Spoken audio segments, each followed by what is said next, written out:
Hello and welcome to Closing the Gap. Motorsport Diaries. My name is Aranza. And my name is Ari Hulkenberg. No, I'm just kidding. Oh my God. No, we need to talk about this. It's a joke. Because she changed her name on Instagram, on her personal Instagram, to Ari Hulkenberg. I got carried away a little bit. She cannot change it back for 2 weeks. I didn't know. I feel like it tells, you know what? Like, I feel like I vaguely, in my adrenaline rush, remember it popped up. There was a notification about I it. need you guys to know. We didn't watch this. I feel like I just went, press good. Like, I don't care. Like, I just need this to happen right now. But I kind of remember saying something I'm sure about they 2 told weeks. you. I'm sure they told you. Did. But the amount of messages I got from her within a 10-minute span. Like, we watched this race at 7 a.m. The race ended closer to 9. The amount of messages I got at 8:45 to 9 a.m. was insane. Abysmal. It was crazy. She was on an adrenaline high. I don't know. I've never felt more alive at 8 a.m. in my entire 30 years of life. Oh my God. Mind you, I woke up with a migraine. So all I get at 8 a.m. is bring, bring, bring. My phone is also on Do Not Disturb. She said, notify anyway. I did not. Every single I did not. I was going to say, well, it's kind of your fault for not shutting your notifications off during the night. I did not notify anyway. I was on Do Not I'm pretty sure half of it happened on Instagram anyway, so. And I don't have my notifications on for that. But we digress. Oh my God, that was insane. You guys, Silverstone. What else is one supposed weekend. to? How was I supposed to react? I feel like that is the most normal way to react to Silverstone. And it's, first of all, it's Silverstone. You know it coming based on which we are going to talk about, all the fan activations around London. That was insane. This Trafalgar year they Square? went all out. Oh my God. I've been there for the last 2 years. I think I mentioned it last week, but it was pop-ups at the Levi's store, pop-up at the Hugo Boss store, but it was small activations here and there that nobody really knew about or was very quiet. Right now, if you were in London this week, you knew, even if you had no idea what Formula One was before this week, London made sure you did because they were everywhere. It was insane. I love to see it. I think more races should be like this. I'm very sad that we weren't there. I mean, like she mentioned last episode, she had been there for 3 years consecutively. I went for the first time last year, and we really tried to make this year happen, but it was not working because we do in fact have jobs. So it wasn't possible. It didn't pan out, unfortunately. Yeah. But I am happy to see it, and I think more home races when it's home either for the scuderias or for the drivers, I think they're going to start picking up more on this type of activations and presence on the cities that they're the cities that they are racing in those weeks. But I think it was also due to, sorry to cut you off, but it was also due to the fact that more scuderias had a home base in England. Yeah. So that's why 100%. Silverstone is the race of the season. It's also the original races, I think circuits. It's going to be the blueprint for a lot of, I don't think it should surprise us, not that it would, but now with the growth that we're going to see coming from the F1 movie, mm-hmm. and with this kind of race weekends happening the way they are evolving, I don't think it should surprise us if more and more circuits catch on this whole taking over the city kind of activations. Yeah. I think it's going to keep happening more and more. Forward. I think it's just a really nice blueprint for all of the big ones to follow suit. Yeah, I think it'll be nice too. And it's so crazy that this was the race that everyone who watched the F1 movie, it was their first race to watch and get interested in. And it was, what a race for it to be your first race. What a race. Honestly, if I'm being honest with you, I was thinking that when everything got really exciting, I was like, I am kind of jealous of everybody that this is their first race and they're barely coming into the sport and this is what they're witnessing. Because I know one of the other, I can't remember exactly which podcast it was, but one of the guys said, like, you know, like, oh, F1 movie fans are going to come and then they're going to witness like this really boring race, like 70 laps of nothing.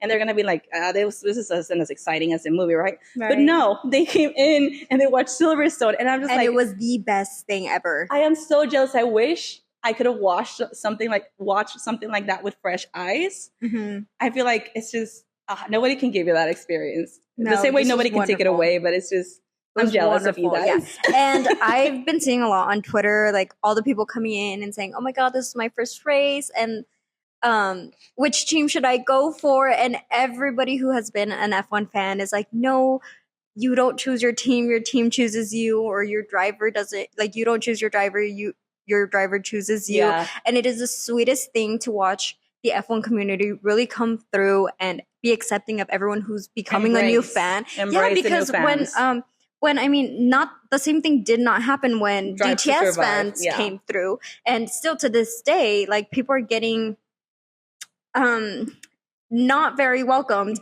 for being a DTS fan. Yeah. But I'm so glad that the F1 movie did not turn into that, and everyone's been so welcoming and so appreciative of new people coming in and showing them the ropes. I feel like also you need to take into account that in order to get to this point, we had to have DTS fans, because the reason DTS fans are welcoming is because they weren't welcomed into the community. That's true. So we go back to the we ain't gonna do to them what they did to us type of thing, you know? Yeah.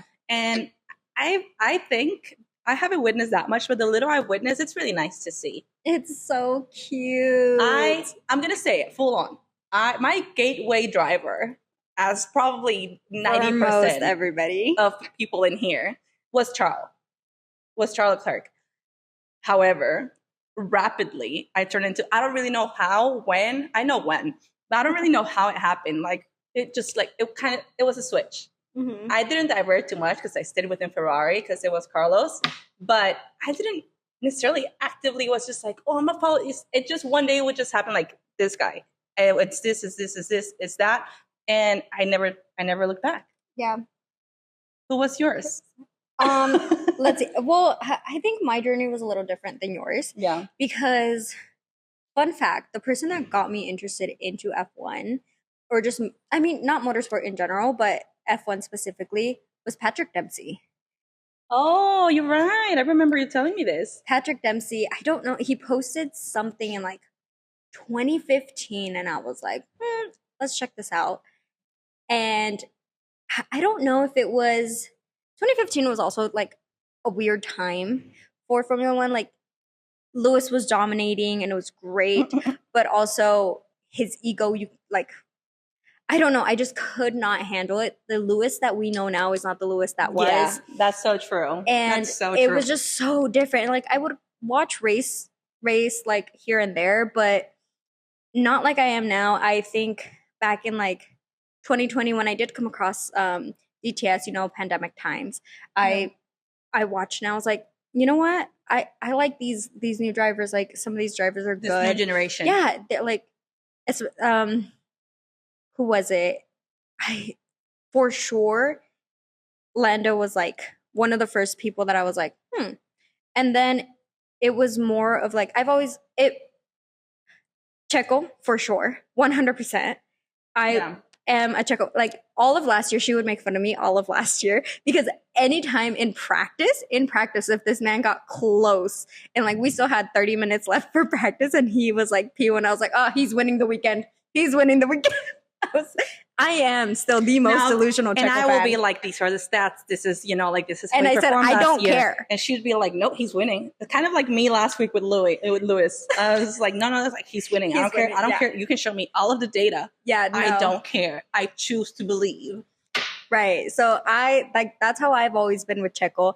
And but Checo is, I think a lot of people, unless you're Mexican, you probably don't understand, or Brazilian. Because I feel like it's such a whole different culture thing around them. Like, even if you don't, I feel like in Mexico, the way I've experienced it, I didn't really get into Formula One until like 2021-ish, and really like deep dive into end of 2022 maybe.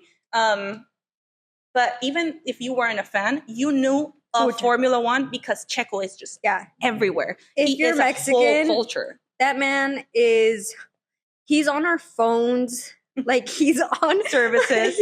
Yeah, he's on the phones, on like public phones. He's like in huge McDonald's billboards. He's on the buses. He's a national hero. He truly really is. Even if you didn't know Formula One, you knew who Checo was for sure. Like no doubt about it. Yeah. Silverstone. We had for the first time Formula 4, Formula 3, Formula 2, and Formula 1 races on the same weekend, on the same circuit. So that was, I didn't fully watch all of them. I'm not going to lie to you because it's a lot. Like I was busy you have to working. dedicate the whole weekend to it, like to really commit to it. But it is really nice to see the younger generations kind of like, I'll mix and match with everybody and learn from their favorite. Ollie Berman. Yes, Ollie watching his little brother do his really interview wholesome. And taking a picture. Oh, be there for him. I was so nice to watch. Also, the only rookie to have finished the Silverstone race, and it's his home race. Yeah. Kudos to Ollie, honestly, because that Silverstone said no rookies this year, and Ollie said, really I will make it through that finish line, even if it's the last thing I do. 3 races that was like, F them kids. Because it was Melbourne, Miami, Silverstone. Well, Melbourne was also raining. So, it comes with the experience and the expertise of not knowing how to deal with cars. Yeah, but those 3 tracks said, F them kids. We're going to jump into it full on because we need to talk about tires. Oh, yes. But I saw this meme, and honestly, it rhymes so true. Because, like, if you ever feel useless. Oh, my goodness. And it's a wet tire, and I'm like, no, for real. Yeah. For only real. Inters. Everybody's like, enter slicks. And I'm just like, there's this shot. I think it's Oscar. It's just full on the car coming. And you can see rain going sideways. It's my God, you can barely see anything. And I'm just like, we're still. And then literally like 5 minutes later, Lewis comes, yeah, this is definitely wet. I'm like, I'm not a driver. And I could have told you that 5 minutes ago. Like, this is wet. Also, talking about Lewis, Fred said that his GPS wasn't working, so they had no idea where Lewis was. We'll talk about Ferrari. I think that is the reason why this man was P4. Because nobody knew where he was. Ferrari could not mess it up for him. Oh, God. Ferrari fans, me included.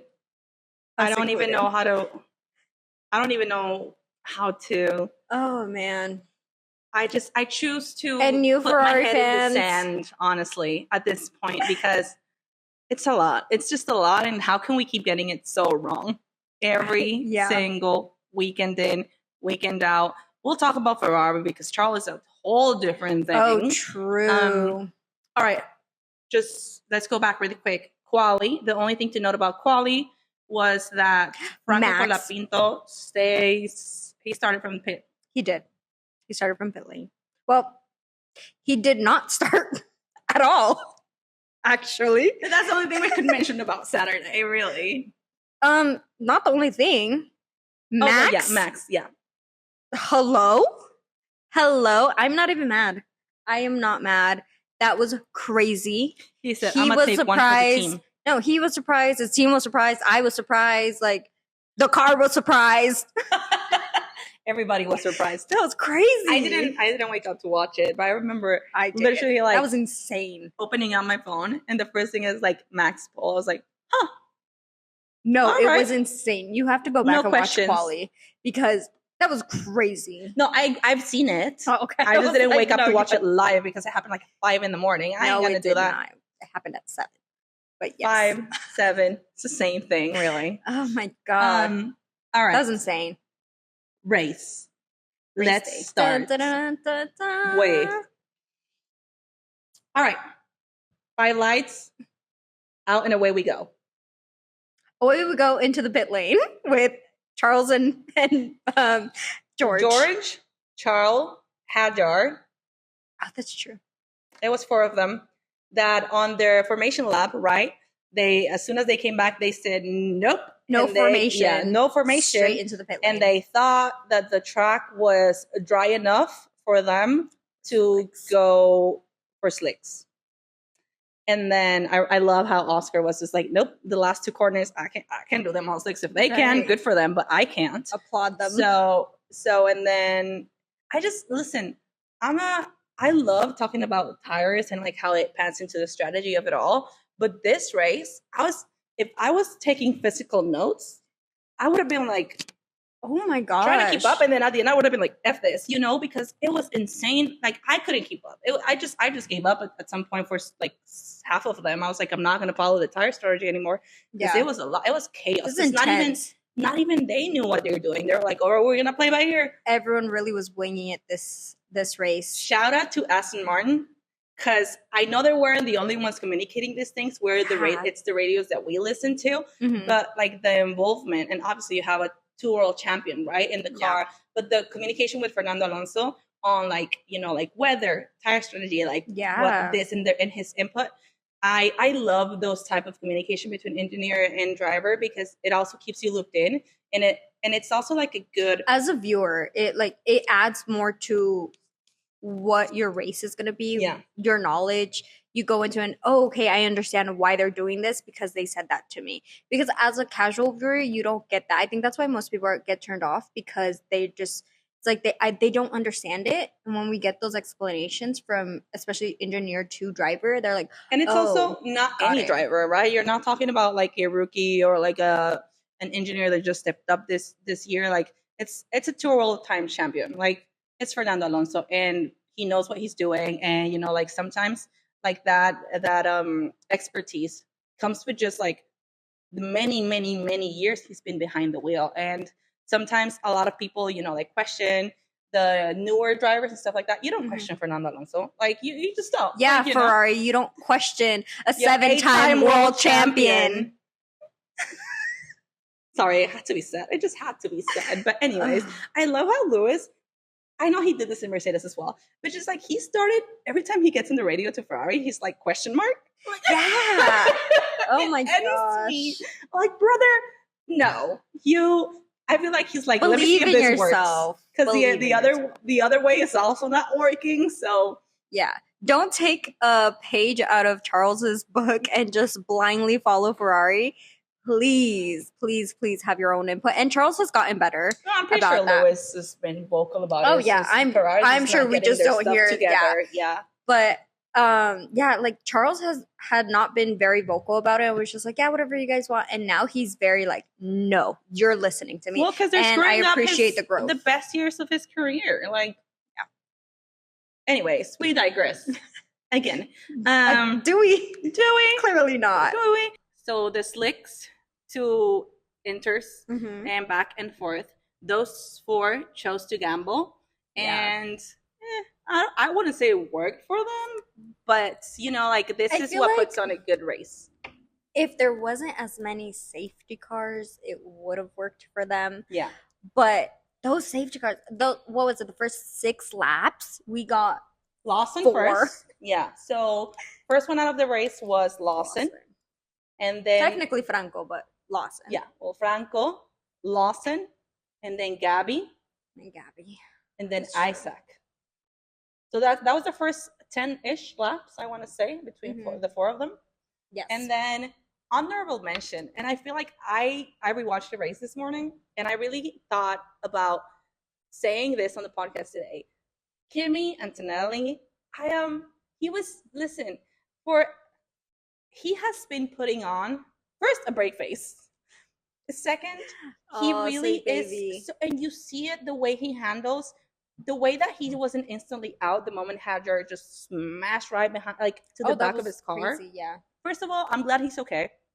But the way he like automatically knows exactly what to do with the car, that kid is so good in that car. He's going to go on to do amazing things. Like for his short age, he's already really good.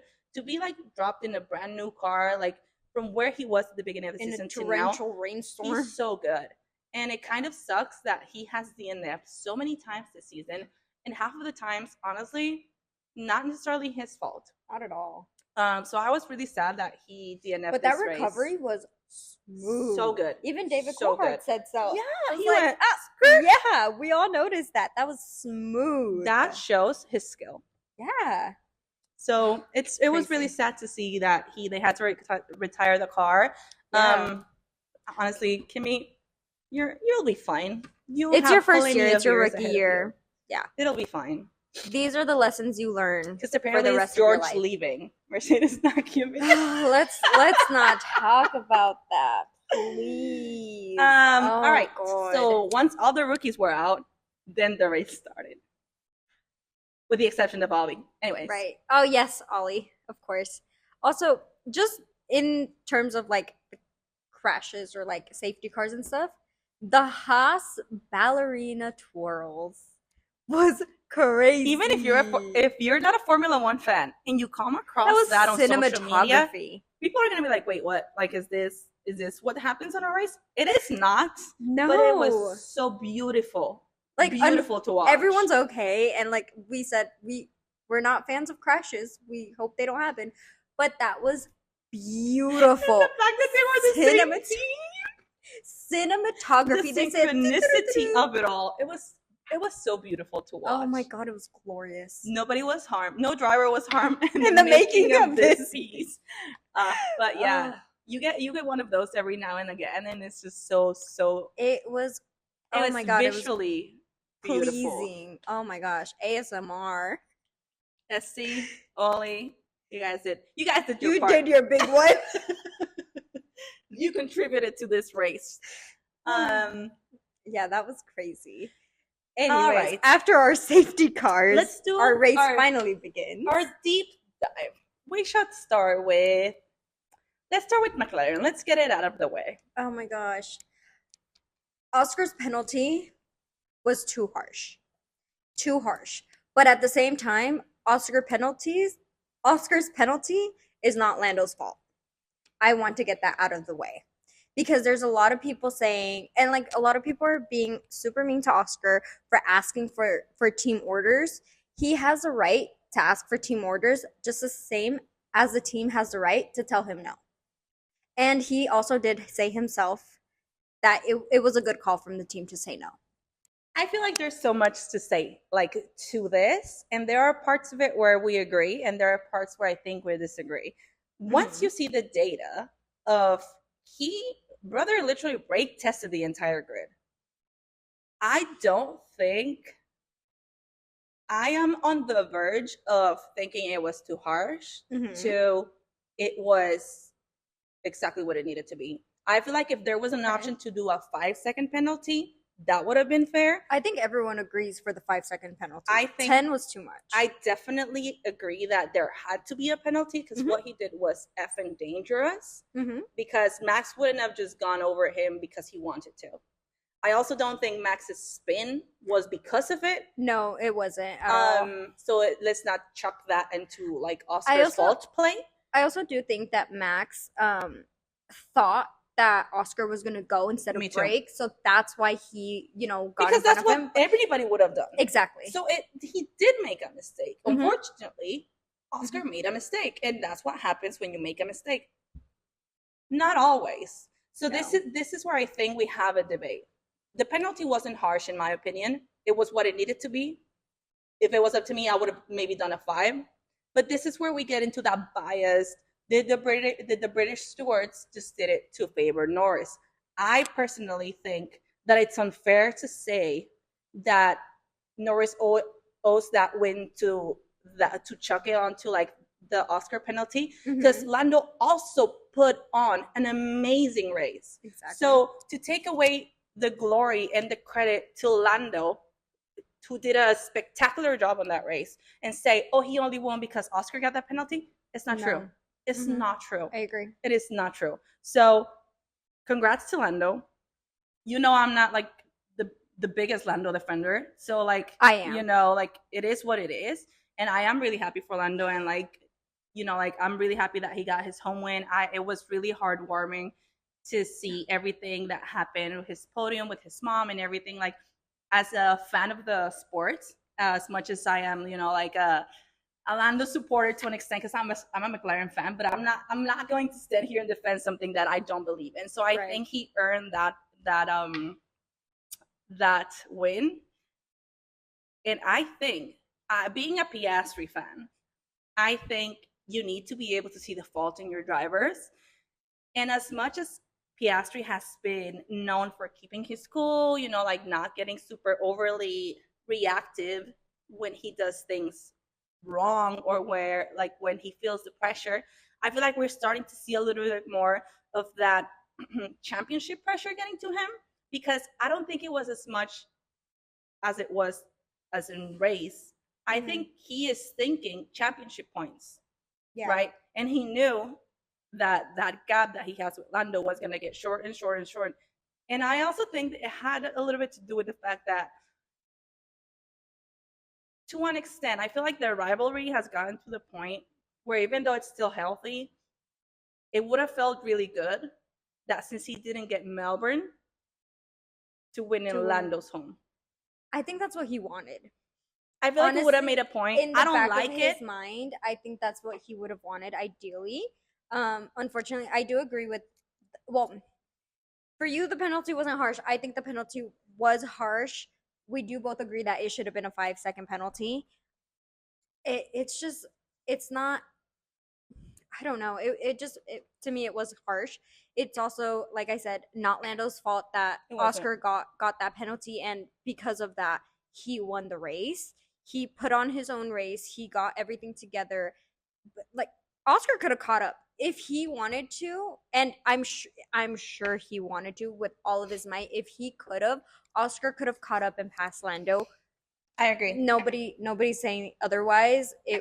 Both of them put on a good fight. At the end of the day, McLaren got their 1-2. They don't care what order it's in. A 1-2 is a 1-2. Team orders are out of the way. It's up to each driver's team and their engineers to put on a good race, and that's exactly what they did. He accepted, I think, that it was out of place. It's also in the moment. I also would have asked for my place back. In the heat of things, he kind of like let it get to the point where he was like, I think he was wrong. Mm-hmm. I can admit that as a Piastri / McLaren / Lando fan, that it was wrong on all accounts. That was not his place to claim back, and Lando put on an amazing race. And honestly, he deserved it. What I will have to say right now is that, like I said, you'll need to learn to, like all the Max fans and like all the Carlos fans and like all the Charles fans, they're not always right, and they don't always say the right thing, and they don't always do the right thing. In this, I called out Max when he did it. I definitely called out Lando when he did it, and it's part of the reason why I'm no longer like a big Lando fan, to be honest with you. The pouting is what I can't do. Yeah. Like, I feel like anything that happens during the race, that's okay. Anything afterwards, it's like you've had time to cool down. The whole pouting on the podium, on the press conference afterwards, like, we all know, obviously, the aftermath, and like how yesterday genuinely was Nico's day. I was as much Nico's as it was McLaren's, and just Oscar, with that face, with that attitude, with that kind of like what's it called, like smart A kind of attitude. I can't do that. Like, honestly, like when drivers do that, they lose a little bit of my respect. Not that they care, I know that, but for me, that is when I start questioning, like, all right, so like it is getting to you. The championship pressure is getting to you, and that's what happened with Lando last year. Like, they start acting up, and that is when it's just like, well, do you really have your hand in the game if you're acting like this? We honestly like have the internet, and I say we, because when Max used to get second place, you would see his face as if he got 18th. Like, brother, it is second place. You know how many other drivers would love to be on the second place podium and get all those points? Like, why are you acting like you're in the 20th place? That is what I can do. That's what, honestly, yesterday, when Oscar started having that attitude, I was like, okay, then yeah, maybe I'm not rooting for you for the championship anymore, because if this is how you're going to be when you're not winning, then. But you also have to think about, I'm very forgiving on how they act. I'm not as harsh as you are for that pouting. Like, I understand, because it's also, they also have cameras on them all the time, at all times. Like, those are real, raw human emotions. Like, you are upset if you're not number one. They're all very competitive. That's why they're in this industry. That's why they drive these cars. That's why they are there, because they want to be number one. If they get anything other than number one, to them that's a loss. And that's okay, because that's what makes you a good driver, a good person. Like, that is your goal. Your goal is to be number one. And I get the pouting and whatever may not look good, but it is human emotion. And I mean, I would also be pouting up there. It's just one of those things that sometimes you just can't mask your emotions, and obviously time and place, but sometimes you don't get time to just, even in the cool down room, like they have cameras in there, like that's when it's their time to vent and like talk, but they can't because they get reminded that there's cameras in there. But I feel like it's the context of it too. Like, I get what you're saying, but the podium, like him pouting in the podium, it's like, you're not happy for your team. You're not happy for your teammate. Like, come on, get it together. But at the same time, you have to be more mature than that. It's hard to be happy for everybody else when you're very sad. Well, I think it was also the fact that he thought at the time in his head that there was some wrongdoing from everybody to him. Kind of like, the world is against me kind of attitude. He obviously said afterwards that it wasn't. I don't know if it is or not, what he's thinking. But I do think that there has to be a bigger part of, listen, at the end of the day, you got second place. It was a 1-2. Like, there's really not a lot to be pouting about. And also, like, NICO's first podium. Like, come on. Like, anyways. See, two sides to every opinion. Like I said, and I am a Piastri fan, but I feel like it's fair to just admit when you think you agree with your driver and when you think they're legitimately in the wrong. The internet says otherwise. We've been reading all sorts of things this weekend, I know, but like, at least those are my 2 cents. Those are my 2 cents on the McLaren. I will say this though, I don't know that after this weekend, we always think of Lando and Oscar being loyal to McLaren like Charles is to Ferrari. I don't think that Oscar is gonna owe them that much loyalty, to be honest with you. He'll have more loyalty to McLaren than he ever did to Alpine. Well, yeah, but then you also remember Christian Horner's after him, and maybe he's going to be like, well, if Max is out of there and I can be first driver, what can you do for me? He's going to start looking elsewhere. If McLaren don't treat that man right, he ain't got no loyalty. Watch. Watch. Red Bull is a whole different ballgame. And not that I would like him to, honestly. Not that I would ever like him to go there. I say this as a Red Bull fan. Like, I have been a Red Bull fan through and through. When you met me, she's got Red Bull fan. All of your merch is 90% Red Bull. Yeah. So, like, I say this as a Red Bull fan. I really hope it's going to be so bad for Oscar to go over there. Anybody, truly. Really. I don't wish literally anybody. I don't wish Red Bull up in my worst enemy. And this just is like a can of worms, but Red Bull is a whole different ballgame, whole different story. It's just a rabbit hole to go down, and we're not going to do that. We're not. But yeah, I hope not. Truly, I said this as a Red Bull fan. Like I said, this team needs to figure something out, clean house, and do something different. If they want to stay in the sport, for sure. If they want to stay respected in the sport, truly. If they want to stay a top team, let's say that way. Yeah. Because a lot of top teams right now, they're starting to look like midfield teams. A lot. Ferrari, I am looking at you. Literally. No, for real. You knew who we were talking about before we said that. Let's move on to Ferrari, shall we? Am I in the wrong here? Thinking that Charles got away with the most this weekend? I'm not going to lie. This is, I think, the one race I did not pay attention to Charles. But you should have. I should have. I should have. Apparently, was driving like a menace. Like, think Verstappen like early years. Like, it was bad.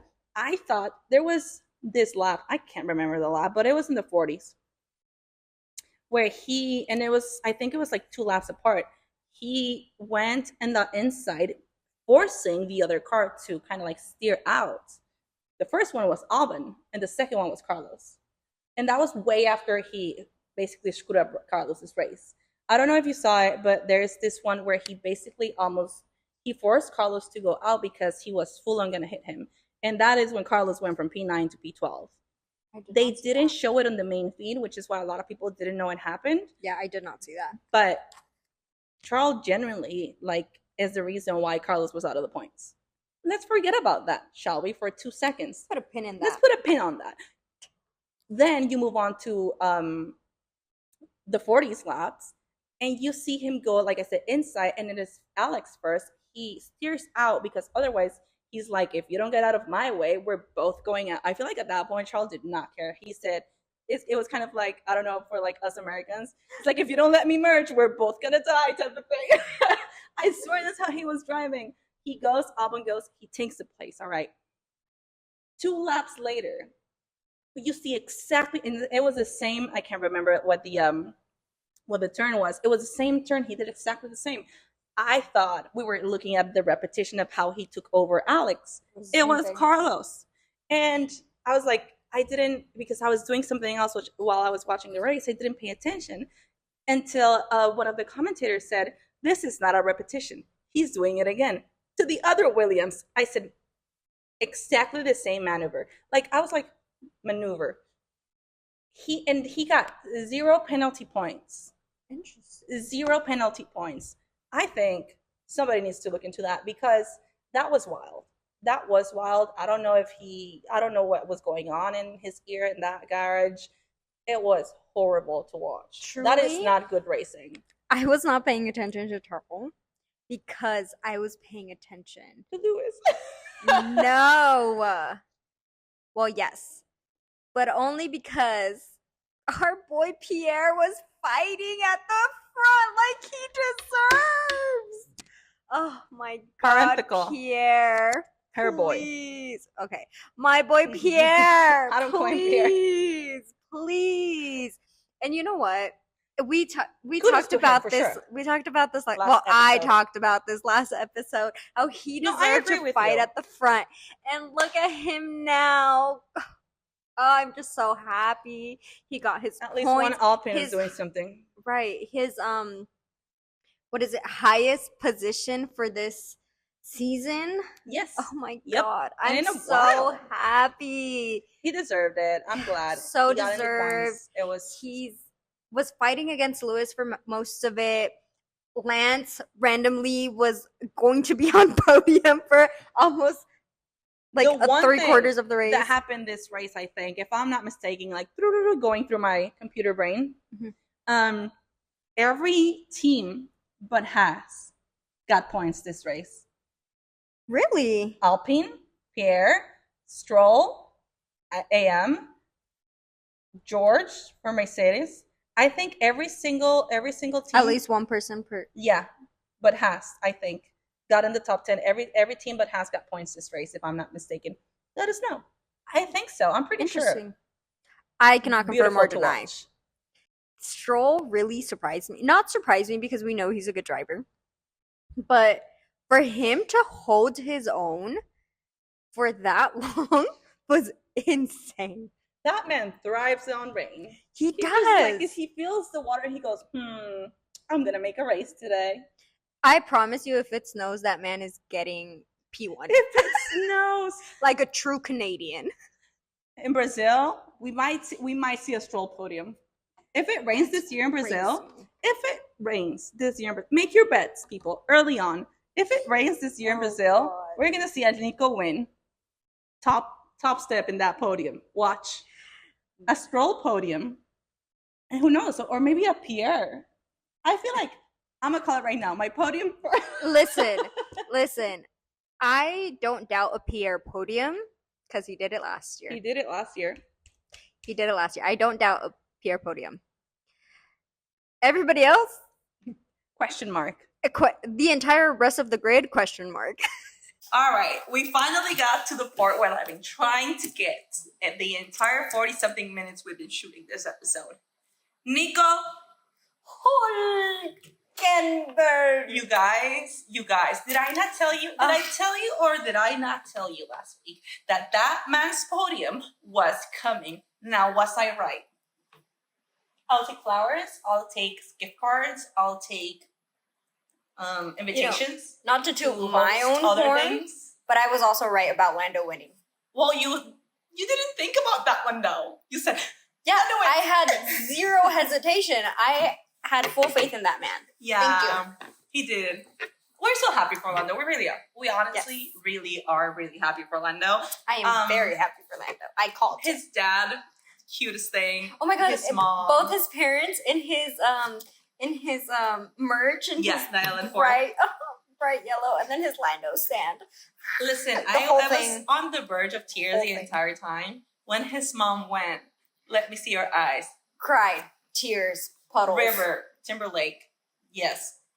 All of the river. And then when NICO came out to his podium, all right, more tears. Listen, let's start by the beginning. When he took over Stroll, I was like, this is it, you guys, this is our moments. Mayday. I started editing. Hear ye.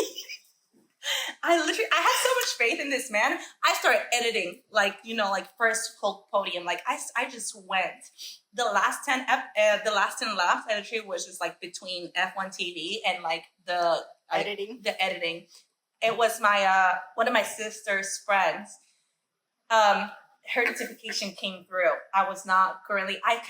The last time I peeked, it was like lap and a half before, and I was just like, if he's hold on this long, he's gonna win. Doing it. Which, parenthetical, I think this is my theory, and like I said, we're gonna put it in 2 separate compartments, right? This is one. This is another one. Not taking 0.0001 away, not even that, from the glory and the deserving and, the credit to NICO and the race he put together, because starting from literally last to third, it is no small task. It is the biggest accomplishment of many careers. It was a long time coming. Not to take nothing away from it, 0. But I actually do think that in Lewis Hamilton's thought process, there had to be like a snippet of, if I don't win, it'll be fine, because it'll be NICO's first podium. There had to be. I know that man said, I'm a fight, but if it doesn't happen, that's okay. I swear, listen, so many people, even, did you hear all the radios? I did. I heard all the radios, and they all made me cry. Albon's radio was so funny, because he goes, it's NICO's first podium, no? He goes, I think it could be. He says, it could be. And I was just like, is it or is it not? Like, I need you to give me a clear answer for once. It was so funny. He's like, yes, it is. And everybody was. And then Gabby getting, I'll wait for you at the podium. When he ran through, it was Lando's interview. You see a kid running, and I was like, wait. It took me like 3. I was like, I think that was Gabby. That was so cute. Oh my god, that was so funny. But don't get me started, you guys. You guys lost me. All right, so I'm editing, and this notification of my sister's friend comes in. All it says is Hulk, podium, That's all it said. I started, you guys don't want to know. I go on to F1 TV. He's pulling up, and then they're playing Max right behind him, just like fist bumping in the air. That moment got me. That was the first moment that got me. The helmet grab of each of them. Oh my god! Max Verstappen was the happiest person in all of Silverstone for NICO. And we've talked about it before. Max is really like the nicest person to everybody. He celebrates everybody's wins, and it is such a joy to see. Well, maybe not everybody's. Okay, all right. Let's not get carried away here. I mean, he celebrated George's win, and that is a big rivalry. I feel like the narrative that they tell sometimes about the drivers is definitely not a rivalry. That's why the air quotes. But yeah, like all of it, and then he made sure also that when they got out of the car, he went straight to him. It was so many moments. Thing. Okay, the moment y'all completely lost me was when that cameraman, he knew that was the money shot right there. We go into the Sauber garage, and it pans to Kevin Magnussen. Our Haspins. You do not want to know the sounds that I made when that happened. The Haspins are back. What are the chances that he's there for his first podium. Oh my God. Lord, thank God, honestly, that everything aligned and that for some reason, Kevin Magnussen was in that garage. Through thick and thin. Like, you know, like we went through so much for them to be at the point that they are now. He was in that Sauber garage. He was rooting for him. He was talking to people, like making sure, you know, like we stay on point here, kind of like Carlos did for Alex a few races ago. He was there for the last laps because he was at Haas for quite a while during the race and just so happened to make it there to the Sauber garage towards the end to watch Nico go past that line. You can't make any of this up. These are the moments. Like, yesterday was the epitome of what makes Formula One one of the most special sports in the world. Like, you cannot fabricate moments like these. You can't. It was so beautiful. It was Silverstone 10 plus years coming. And more. It is just like, and I feel like, honestly, when I saw that image, again, tears, because I feel like, well, and you know this, so like, I personally do production, and so a lot of the times I get stuck on I am that person in the crew that is just trying to figure out how to make something happen. And when we figure it out, I'm the person running from point A to point B to make sure that it gets done and it gets done quick and soon and fast. And I am also as a person, I like taking care of people. And like when I see a gap, I just like, all right, how do we close, how to make it happen for somebody to have a nice gap? How do we close this gap? How do we take care of this in a way that, you know, like it's just gonna make everybody's day better, right? And when I saw that woman running with the champagne bottles to deliver them so that Sauber could have some, it still makes the sweetest thing. I'm so glad. It's kind of like when Kimi got his first podium. Everyone was so happy for him. Everyone's so happy for, like, Nico forget everything else that happened in the race. This was truly the best moment for everybody. And it was just such a long time coming that I feel like everything else just vanished into the background, and like it kind of like to an extent, because I don't even think they cared to that point where it's just like a lot of things got pushed aside, including Lando's first home race, because Nico generally grabbed all the attention, but it's like something that's been literally in the making for a decade. Right. Like it deserves because the same thing happened for Lando's first home win. Like everybody was so happy for him. And this is what the sport is all about. Like you guys are rivals. Your team is fighting for championships, for drivers' championships, constructors' championships. But truly, when it's someone's first time on podium, first win, anything like that, the entire grid comes together and comes bearing gifts, so happy for everybody because that's what the sport is all about. For those who might not know what we're talking about, so apparently Sauber was not expecting, obviously, a podium or, you know, like any kind of top position. This really came out of nowhere. So they didn't have any champagne to celebrate Nico's win. They had two bottles. They didn't have enough for everybody else. They had two bottles. And so when Aston Martin and Mercedes heard about this, they literally and like physically ran, kind of like pitched in, and they like grabbed, like it was like in a bag, like 2 or 3 full bags of like bottles of champagne, like literally chilled, already ready to go, and they brought them over to the Sauber hospitality, and that's what we're talking about. Like everybody kind of just like heard and came together. After everybody wrapped, they came to celebrate him. They came to congratulate him. And like we said, like it's moments like this when when the entire sport crews teams rally about this one thing, because at the end of the day, that's sportsmanship. Exactly. And I don't know, yesterday was just so special. This is what it's all about. I forgot that this was the whole point. I'm so jealous, nice. Everybody, that this is their first race.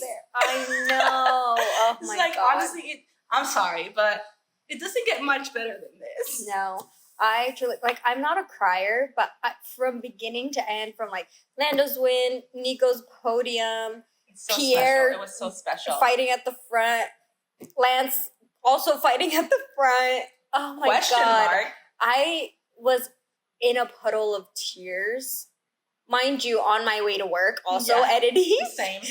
And oh my God, everything just hit so, oh my God. It was like, no words. No words. No words. No words, honestly. In any language, truly no words. It's hard to describe it, I feel like. And this is what we felt looking at it through a screen. Right? Like, and so I can only imagine like the people on the circuit felt, and obviously like the people that are directly like, you know, like the drivers, the mechanics, the engineers, the teams, everybody that makes this sport go around. Yeah. It's amazing work. It's insane work. Like, you know, like the hours that everybody puts in to make the time away from home happen. And just, you know, like this is what at the end of the day I feel like we all is just like, this is why it's worth it. This is why it's worth it. This is why we watch. This is why we tune in every Sunday. Why we wake up at 3 a.m. This is why we decide to make a podcast about things that are worth our time, efforts, energy, and passion. Oh, truly makes it all worth it. It does. It really does. Silverstone, you were everything and more. Everything and more. Couldn't have asked for anything else. And we're gonna go next year. We're gonna go because I'm gonna start crying, and you do not need to see that. All right, guys. Well, this is the not short episode we had for you this week. No, not at all. We will come back over the mini summer break with a few episodes for you to look forward to.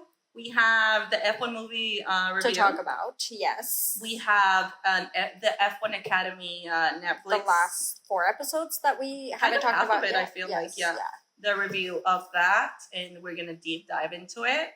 And last but not least, we will have an episode for all the newbies. We've been seeing a lot of content online that, you know, like you don't really know. I feel like that's where the biggest one. Yeah, I don't know where to start. Like, how do I? It looks very interesting from the outside, but how do I start understanding the sport?